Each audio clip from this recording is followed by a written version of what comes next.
स्वागत है आप सभी का एक नई वीडियो में। आज की इस वीडियो में हम जानेंगे कि ग्लव्स और बेयर हैंड में क्या डिफरेंस है, किसका इम्पैक्ट ज़्यादा आता है, किस में लगने के चांसेस ज़्यादा हैं, किसको हमें ज़्यादा प्रेफर करना चाहिए। तो आज हम इन सभी पे बात करने वाले हैं। तो चलिए करते हैं वीडियो को स्टार्ट। अगर आपने अभी तक चैनल सब्सक्राइब नहीं कर रखा है तो सबसे पहले चैनल सब्सक्राइब कर देना और साथ ही बेल आइकन को प्रेस। फर्स्ट हम बात करते हैं इम्पैक्ट की, कि किसके अंदर ज़्यादा इम्पैक्ट आता है। जब भी हम ग्लव्स पहन के पंच मारते हैं तो ग्लव्स के अंदर एक फोम होती है, फ्यूजन होता है, जो कि फोर्स को स्प्रेड कर देता है, जिससे हम जो पंच मारते हैं उसमें इतना इम्पैक्ट नहीं आ पाता जितना एक बेयर हैंड इम्पैक्ट आता है। बट फिर भी आप अगर ग्लव से पंच मार रहे हो और आपको परफेक्ट टेक्निक पता है, आपको पंच मारने की टाइमिंग पता है, तो आप ग्लव्स में भी सामने वाले को नॉकआउट कर सकते हो, क्योंकि ग्लव से इंटरनल इंजरी आने के काफ़ी ज़्यादा चांसेस होते हैं। आपने देखा होगा जो भी प्रोफेशनल बॉक्सिंग करते हैं, प्रोफेशनल बॉक्सिंग खेलते हैं, उनके ब्रेन में इंजरी हो जाती है।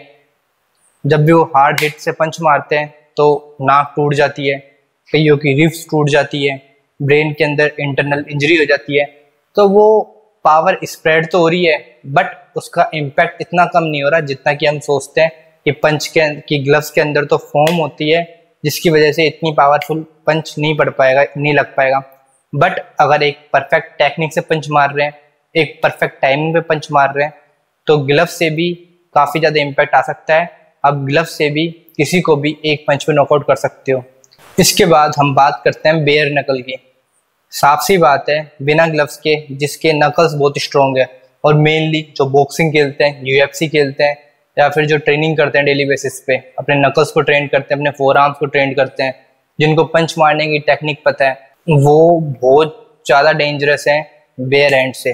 वो किसी के अगर बेयर हैंड से एक पंच मार दें, चाहे एक 50 किलो का व्यक्ति, 50 किलो का आदमी किसी 70-80 किलो के आदमी के पंच मार दे बेयर हैंड, तो वो उसको एक ही पंच में नॉकआउट कर सकता है, एक ही पंच में बस आउट कर सकता है। साफ सी बात है, क्योंकि इसका साइज कम हो गया, पावर कोई भी स्प्रेड नहीं हो रही है, ये बहुत ज़्यादा हार्ड होते हैं। जब भी हम पंचिंग बैक करते हैं, नकल पुशअप्स लगाते हैं, finger pushups, four arm pushups, ये जितने भी हम पुशअप्स लगाते हैं उनसे हमारे नकल्स और फोर आर्म्स इतने ट्रेंड होते हैं कि जब भी हम पंच कनेक्ट करते हैं, जब भी हम किसी के एक पंच मारते हैं, हम उसी पंच में नॉकआउट कर देते हैं।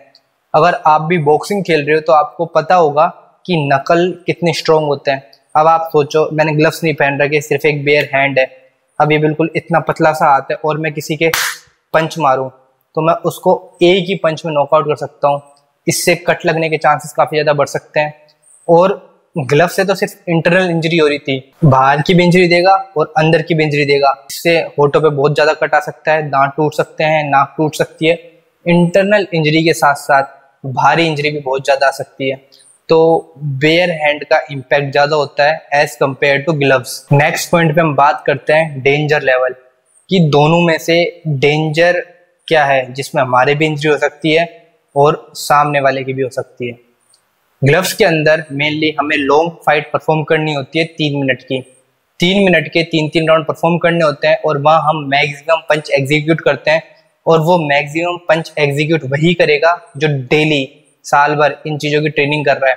तो उसको परफेक्ट पंच मारना आता है, वो सही तरीके से पंच मारेगा, अपनी खुद की एक परफेक्ट फॉर्म रखेगा, परफेक्ट टेक्निक रखेगा, जिससे उसके लिए पंच एग्जीक्यूट करना काफ़ी ईजी हो जाएगा और वो एक सही तरीके से पंच मारेगा। वो सामने वाले को इंजरी तो देगा बट खुद इतनी इंजरी नहीं लेगा, उसके लिए वो डेंजर कम है, सामने वाले के लिए डेंजर ज़्यादा है। क्योंकि ऐसा लगता है कि ग्लव्स में इतनी इंजरी नहीं आती, बट अगर आपने बॉक्सिंग खेली होगी तो आपको पता होगा कि ग्लव से भी उतनी ही इंजरी आती है जितनी हम किसी के बेयर हैंड से मार के कर सकते हैं। अगर परफेक्ट टेक्निक और परफेक्ट पावर टाइमिंग के साथ पंच मार रहे हैं तो ग्लव से भी उतनी ही ज़्यादा इंजरी होने के चांसेस हैं। बट वहीं अगर हम दूसरी ओर बेयर हैंड की बात करें, स्ट्रीट फाइट बहुत मिनिमम टाइम के लिए होती है।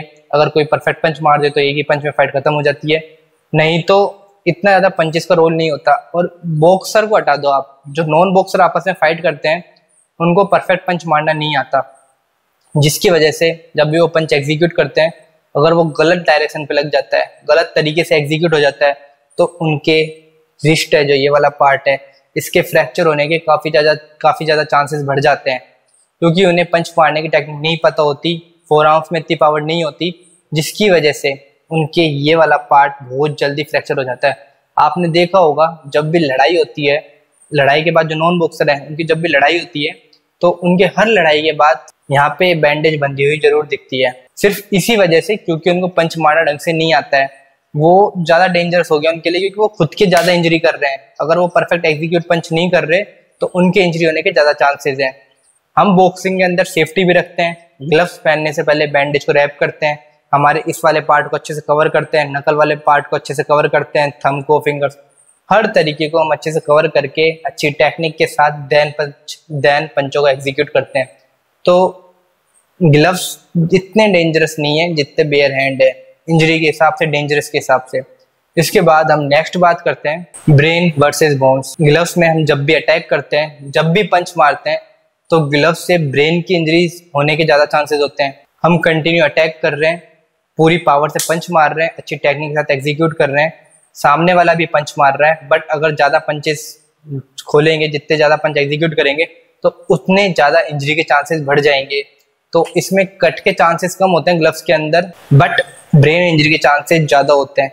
ये साफ सी बात है। आपने देखा होगा जितने भी लोग एमएमए खेलते हैं, बॉक्सिंग खेलते हैं या फिर कोई भी ऐसा गेम खेलते हैं कॉम्बैट स्पोर्ट्स जिसमें पंचेस का रोल रहता है, तो उसके अंदर देखा होगा हर किसी के कोई ना कोई इंजरी जरूर मिलेगी आपको। किसी की नाक टेढ़ी मिलेगी इस वाले पार्ट से, किसी के आंख के ऊपर जो डेली कर रहे हैं ट्रेनिंग उनके आंख के ऊपर स्वेलिंग मिलेगी, यहाँ पे स्वेलिंग मिलेगी, कट मिलेगा, और ब्रेन की इंजरीज भी हो सकती है। बट ये मेनली प्रोफेशनल बॉक्सिंग में ज्यादा होती हैं as compare to amateur boxing. Amateur में क्योंकि अमेचर में काफी सेफ्टी का ध्यान रखा जाता है, प्रॉपर रूल्स एंड रेगुलेशन होते हैं।